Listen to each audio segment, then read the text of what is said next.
Welcome to WHRO's Weekly Edition.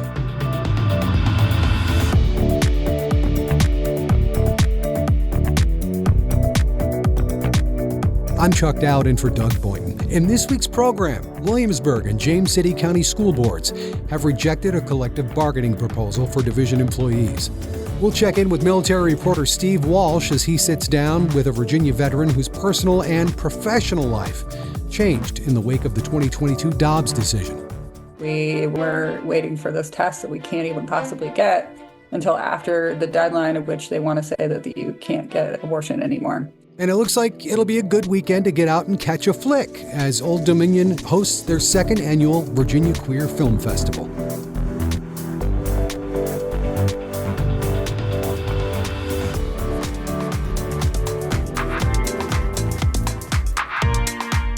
It's WHRO's Weekly Edition. Well, Williamsburg, James City County Division employees were hit with some bad news this week. The school board rejected the group's collective bargaining proposal Tuesday. WHRO's Nick McNamara reports on that. Members of the Williamsburg James City Education Association were disappointed, but say the board's decision isn't the end. Here's Andy Kaysen addressing the board. Too many teachers have seen the victories that collective bargaining has brought, and we're going to keep serving affidavits until we get the schools our students deserve. Board members say they're concerned about potential fiscal impacts and adversarial relationships between staff and administration that might result from collective bargaining. Plus, the division's possible breakup is still unresolved. Board Chair Sarah Ortego says she thinks there are other ways to address staff concerns. Nick McNamara, WHRO News. And a note of transparency, Williamsburg, James City County Schools are stakeholders in Heretta, which holds the license to the WHRO stations. In other news this week, the Boar's Head plant in Jarrett that started the deadly nationwide listeria outbreak will close indefinitely. WHRO's Michelle Hankerson has that story. The plant just north of Emporia closed temporarily at the end of July. That's when people in 18 states started reporting symptoms related to listeria. Since then, 9 people have died, including one man from Newport News. The company says it needs to close the Jarrett plant because of the seriousness of the outbreak, and it's the most prudent option. Boar's Head says it's the area's largest employer. The New York Times estimates the plant employed about 200 people. The company wasn't immediately available to comment. According to the employee union, members will have the option to transfer to other Boar's Head facilities or accept severance packages. Michelle Hankerson, WHRO News. As we continue to follow sea level rise in the region, the Federal Emergency Management Agency is rolling out new rules for building in flood-prone areas. And WHRO's Catherine Hafner reported how they impact Hampton roads.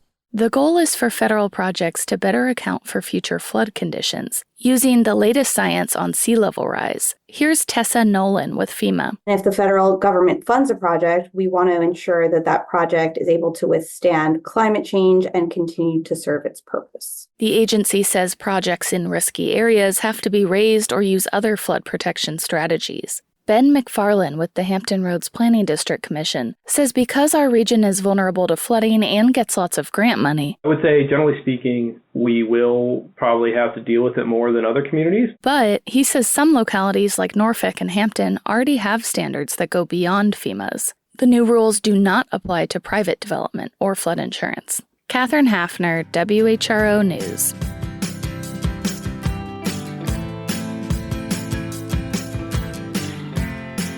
And next, in our continuing coverage from the Virginia Center of Investigative Journalism, WHRO has been telling the stories of regular people who make our democracy function through their career, activism, and volunteer work. Well, in this week's installment, WHRO military reporter Steve Walsh chronicles how a Virginia veteran's personal life and public life merged in the wake of the 2022 Dobbs decision when the Supreme Court overturned Roe v. Wade. My name is Lindsay Church. I use they and them pronouns. I served in the Navy from 2008 to 2012. We found out about the leaked draft or leaked decision in Dobbs like a few days after my wife had been it's like literally standing at the protests wondering whether or not she was pregnant. So our baby had a fetal bladder deformity. Their bladder was not able to release the amniotic fluid. And so their torso was just starting to fill up with fluid. They were like 12 weeks, I think it was, and they weren't able to get an amniocentesis to figure out what was going on. We couldn't get that until 16 or 17 weeks. And so we spent 4 to 5 weeks just in agony, not knowing what's going on with our child. And at the same time, everybody is talking about Dobbs. We're fighting at the time because Glenn Youngkin was trying to pursue the 15-week abortion ban. We were waiting for this test that we can't even possibly get until after the deadline of which they want to say that you can't get abortion anymore. So we ended up pursuing compassionate termination. They said that the baby likely died probably the day that we went in for amniocentesis, and the baby had been passed for about 3 days at that point. From there, really pushed and fought for VA to push change their abortion policies. I testified in Congress in September of 2022 about the need for VA to do so, and they did it for other families, which will be really important. Chairman Takano, Ranking Member Rosendale, and members of the committee. My name is Lindsay Church, and I'm a third-generation veteran of the United States Navy. Last year, my wife Jess and I began planning to start a family. She accessed care not through Champ VA or TRICARE, which Jess qualifies for, but through a community-based clinic in Richmond, Virginia. The moral injury of having served a country to protect a constitution that no longer protected my family when we needed it most was absolutely devastating. We made the most painful and most compassionate decision for the child we loved so much to end the pregnancy. VA's new reproductive health services policy will allow veterans, family members, and caretakers to access abortion counseling and abortion care in the case of rape, incest, and when the pregnancy threatens the life or health of the patient. This policy will save lives. It'll save the lives of veterans and families across the country living in states that limit or completely ban abortion. Were it in place 1 month earlier, my family could have turned to VA for care.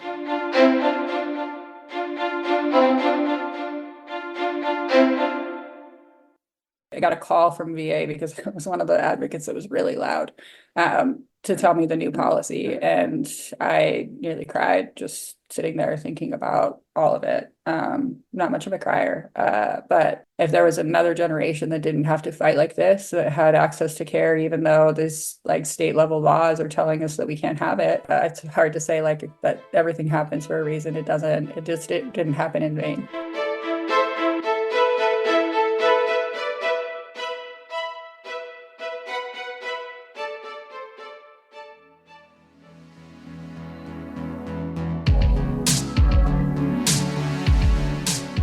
And a quick programming note that tomorrow begins our fall membership drive here at WHRO Public Media. And this is great because it's your chance to support the quality journalism, diverse programming, and educational resources that you value. As you know, our commitment to local news coverage depends on your support. So if you could, go to WHRO.org to make your pledge. And as always, thank you for your support. And returning now to the news, we are in full swing in the autumn sports scene, and that means big business for sports wagering apps and sports books. The Virginia Lottery says more than $376 million with an M dollars was wagered in July, and that's up nearly 30% from a year ago. September is Responsible Gaming Month, and at the Virginia Council for Problem Gambling, President Carolyn Hawley says the number of calls they get is up as well. And many who call are in crisis. Reporting that they're at their end. They might be in the midst of a divorce, losing their home, perhaps fired from a job. All of those financial and social consequences that we see. She claims a success rate of over 90% in helping people either kick a gambling addiction or bring it under control. If you struggle with gambling addiction or need help, the confidential and toll-free helpline is 1-888-532-3500. And next, it was big news on the local economy. A Norwegian aerospace company will invest $100 million in a new missile production facility in James City County. WHRO's Nick McNamara had that story. Kongsberg Defense and Aerospace Incorporated's new Virginia location is expected to generate more than 180 jobs once it's fully operational in 2027. Today, the security landscape is dominated by geopolitical unrest and uncertainty. The war in Ukraine has highlighted the need to strengthen the industrial defense space by increasing weapon production across NATO and its partners. That's Kongsberg CEO Geir Høy. The facility will be Kongsberg's first assembly plant in the States and will add to the company's production capacity for 2 types of cruise missiles for the U.S. military. Officials have not yet made public where in James City County the expected 150,000 square foot plant will be constructed. Nick McNamara, WHRO News. And the second annual Virginia Queer Film Festival is set to be held this weekend, the 20th and 22nd, on the campus of Old Dominion University. We got more on the story from WHRO's own Barry Graham. While film submissions are being accepted worldwide for the Virginia Queer Film Festival, organizers say they hope to focus on local and regional artists with a distinct spotlight on gay Southern voices. Alexia Bailey is a member of the board of directors. She says seeing gay characters in film is critical, especially for young people coming to terms with their sexuality. Just to have representation on screen, that really is it. You know, it's very important because I know when I was younger, being gay and not really having things to look at on the TV, and then slowly but surely things started to come out like the L word and X's and O's and stuff like that had gay characters in it, and I was like, oh wow, there are other people out there that are like me. Priya Vashis also is a member of the festival board. She echoed Bailey's thoughts on gay children seeing examples of people like themselves in film. Extremely important to see people like you represented so that you can feel a sense of belonging, especially as queer children. So I didn't grow up in this country. I grew up in India, and I didn't see any queer movies growing up. And I wasn't introduced to them until the internet. And it was a very positive experience for me. Both Priya and Alexia are filmmakers and screenwriters who produce film portraying the gay experience. Both target minority gay experiences.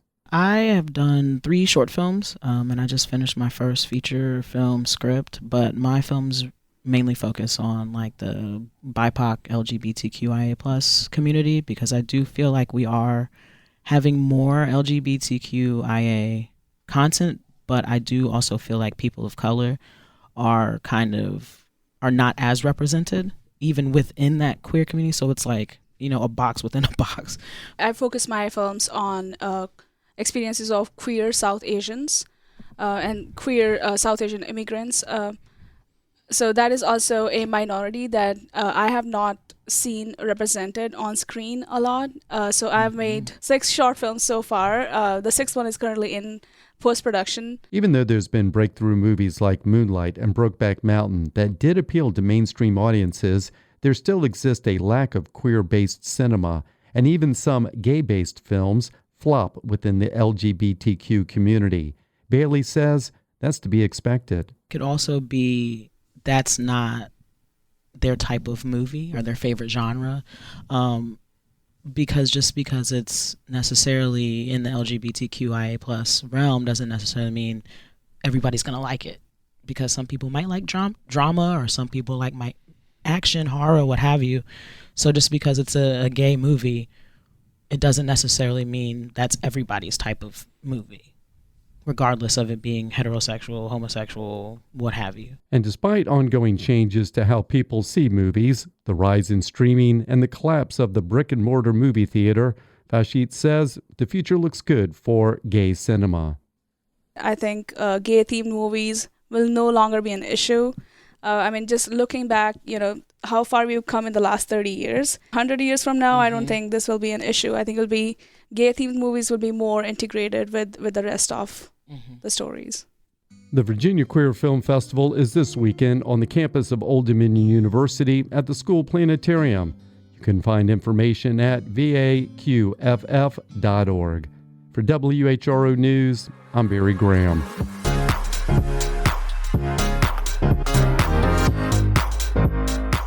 This is WHRO's Weekly Edition.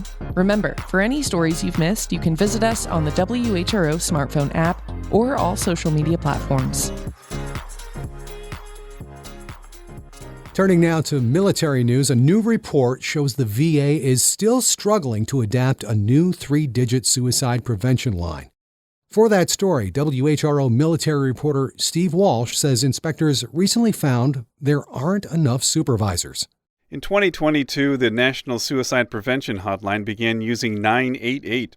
Veterans then dial 1 to reach the Veterans Crisis Line run by the VA. The VA Inspector General says that in the first 2 years, the VA saw a 27% increase in calls. While the VA prioritized hiring frontline employees to handle the volume, the number of supervisors did not keep pace. The ratio of full-time staff to supervisors ballooned from a 10-to-1 ratio to 20-to-1 over 2 years.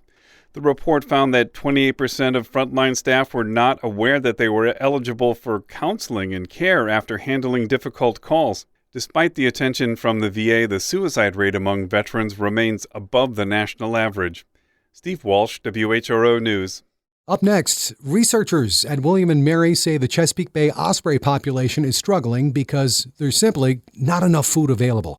WHRO's Catherine Hafner dug into that one to tell us more. The school's Center for Conservation Biology says osprey pairs are producing only about half of the chicks needed to sustain the population. It's the latest in a growing body of research that's closely watched because of claims about the bay's controversial menhaden fishery. William & Mary researchers believe over-harvesting of menhaden is leaving osprey chicks to starve. Menhaden harvester Omega Protein says there's no evidence that the fish or osprey populations are in widespread decline. Researchers acknowledged this week that their previous study was criticized for focusing on one area of the bay. This time, they expanded to 8 additional sites, including the Lynnhaven River, York River, and the bayside of the eastern shore. Catherine Hafner, WHRO News. And let's say you live in Williamsburg and you'd like to get more involved civically. Well, there's some good news. Williamsburg is seeking resident input as it works to update a document that helps form the long-term vision for that city. WHRO's Nick McNamara has that story. The city has rolled out an online survey and is hosting a series of 7 future festivals, which include free food and games intended to gather the community's thoughts on things ranging from education to traffic safety. Here's Mayor Doug Pons. We all get online surveys, and we all begrudgingly sometimes fill them out, or we don't. And so bringing people out to these festivals and having them participate in games provides an element of fun. 4 festival dates remain next week, and the online survey will remain open through the end of September. You can find the survey at williamsburgva.gov/GIO survey and learn more about future festivals plans at williamsburgva.gov/future festivals. Nick McNamara, WHRO News. And another look at military news, the USS Iwo Jima became the latest Navy ship to suffer a breakdown after stalling off the coast of Virginia Beach last week. WHRO military reporter Steve Walsh found out what's happening there. The Navy acknowledged that a breakdown in the engineering room forced the amphibious assault ship to return to Naval Station Norfolk last Thursday. An independent ship tracking website showed the ship being helped into port with tugboats. The Navy doesn't have enough people to maintain its ships, says Dan Grazer at the Stimson Center. There's just not enough sailors to go around. And the fact that the Navy is not providing enough spare parts to the ships, you are going to end up with problems like this. In May, the Norfolk-based USS Wasp suffered a mechanical failure before it was deployed. The San Diego-based USS Boxer was delayed repeatedly due to maintenance issues with its propulsion system. Steve Walsh, WHRO News.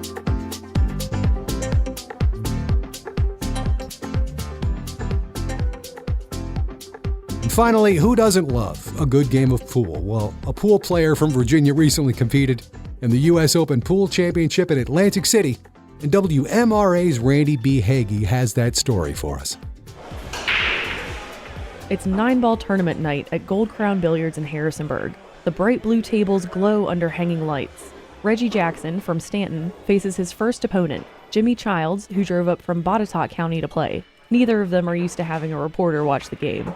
Started off, had ball in hand. I'm running out the rack. I got some awkward position on the 5 ball in the corner pocket. Long story short, I didn't run a rack. That's shooting all the balls, 1 through 9, without letting your opponent touch the table. Jackson does it on game 3 of the night. Jackson fell in love with pool when he was 17, after moving to Stanton from New Jersey.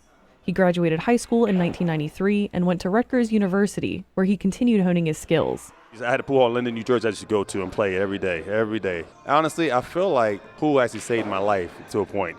And I'm explaining why, because, when I was younger, I was around a whole lot of people that drank. When I played pool, it was about pool. It was not about drinking, so it kept me from wanting to drink and do all the other stuff people were doing. Jackson moved back to Stanton and kept watching pool and challenging his friends and mentors. His game, 9-ball, is a version of pool where players have to sink balls 1 through 9 in numerical order. If you miss a shot, the other person goes. Fouls, such as not hitting the correct ball at all, let your opponent place the cue ball wherever they want. Jackson gives a rundown of the rules on his YouTube channel at K9 the Pool Player. I asked what his signature playing style is. I'm not gonna lie to you, man. I have this little punchy stroke that I've had forever because I've never been trained. No one ever really trained me to play pool. All right? I learned on my own. I love the game. For years, he just played cash games in the area. Eventually, he started traveling across the state or to Maryland for a tournament. He and his wife, Crystal, work at the Target Distribution Center in Stewart's Draft, so they had to squeeze the trips into their schedule. Then, earlier this year, Jackson signed up for a tournament in Herndon that could qualify him for the U.S. Open. The players' rankings are like batting averages, so many hundred out of 1,000. I battled, and when I say I battled, the guy I beat to get into the Open was like a 689, and I'm a 657. So technically, on paper, he's supposed to beat me. Yeah, so it was a war. On August 20th in Atlantic City, Jackson made his championship debut, playing against Canadian Alex Pagulayan, who's been competing in the U.S. Open since 2002 and won it in 2005. Whoever won 9 rounds first would advance. I played Alex Pagulayan with 1 practice rack, so I am uncomfortable. I'm nervous. But once I loosened up, and got going, I opened up and started playing a little pool. Pagulayan started out 3 games to 0. Jackson took the 4th, sinking balls 3 through 9 in 1 run, and then the 5th game. They battled back and forth. Jackson ran out the rack, making it 5-7. But in the end, Pagulayan won 9-6. When I got done, when the match was over with, because I almost beat him, I had people coming up to me, literally. I had one guy come up and get me to sign his shirt. He'd never seen a black guy come to the U.S. Open and do what I did at the U.S. Open. And they were excited. I had a guy come up, and I don't know his name again, but it was a cop from New York. And he told me, he said, listen, man, I just wanted to let you know you really inspired us. He said, thank you so much because we know you're a working man like the rest of us, That stuck with Jackson's friend, too. Chris Mealy is the owner of Gold Crown Billiards. The two have played pool together for more than 20 years. For somebody like us, local guy, 50 years old, that works and has kids and stuff like that, to be able to qualify and compete against people that do it every day for a living, that's a pretty big accomplishment. He's playing really good right now, much better than he ever has in his life, I would say. My thing is just try to play my best. Don't beat myself up. I try not to beat myself up because, you're going to miss shots. You're going to make mistakes. Just don't beat yourself up. Jackson has a whole family crew cheering him on to go back to the U.S. Open next year. He said God has helped him throughout his life, and raising his son Caleb, a.k.a. K-Pup, has been the best part of it. I'm Randy B. Hagee.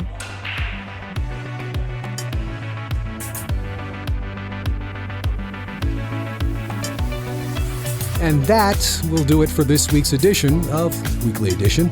We had help today from WHRO's Nick McNamara, Michelle Hankerson, Catherine Hafner, Steve Walsh, and Barry Graham. And Randy B. Hagee with WMRA. Also Connor Worley, who produced today's show and puts all the things together for us. A reminder, you can always catch full episodes on the Weekly Edition podcast feed, wherever you get your podcasts. And you can get your news updates at WHRO.org and the WHRO Reports podcast feed. From all of us at WHRO and WHRV, I'm Chuck Dowd in for Doug Boynton. Have a good weekend.